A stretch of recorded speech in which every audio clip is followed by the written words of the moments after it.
Are you for real?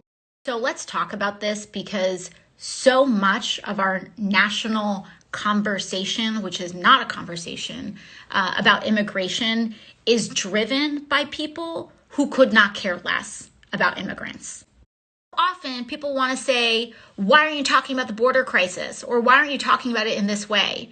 Well, we're talking about it. They just don't like how we're talking about it because it's not a border crisis. It's an imperialism crisis. It's a climate crisis. It's a trade crisis.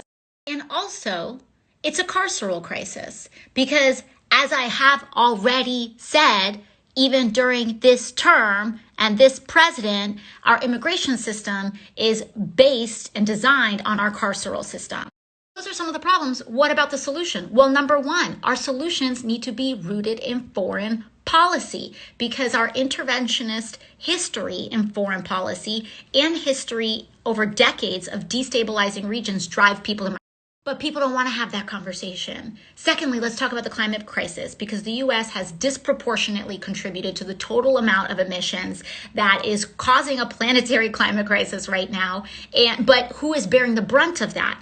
Disproportionately, it's actually not us. We help create the problem, but disproportionately, it's the global South. It's South Asia, it's Latin America that are going to be experiencing the floods, wildfires, and droughts in a disproportionate way, which ding, ding, ding has already started a migration crisis.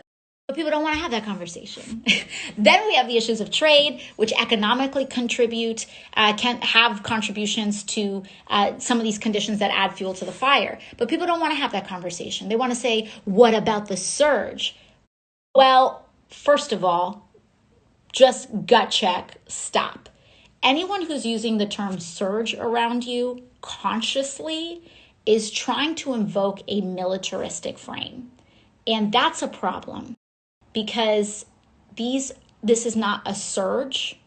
These are children and they are not insurgents and we are not being invaded, which, by the way, is a white supremacist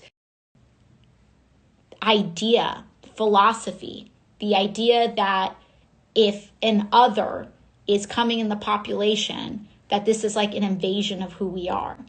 Lastly, it's like, okay, we don't want to talk about this, that. But if you do want to zero in on the conditions of this moment, because we don't want to deal with the contributions we made to helping create this moment, but we now want to deal with the last minute symptoms of it, you can look at our carceral system. And that this is what Black and abolitionist organizers have already been talking about for a long time.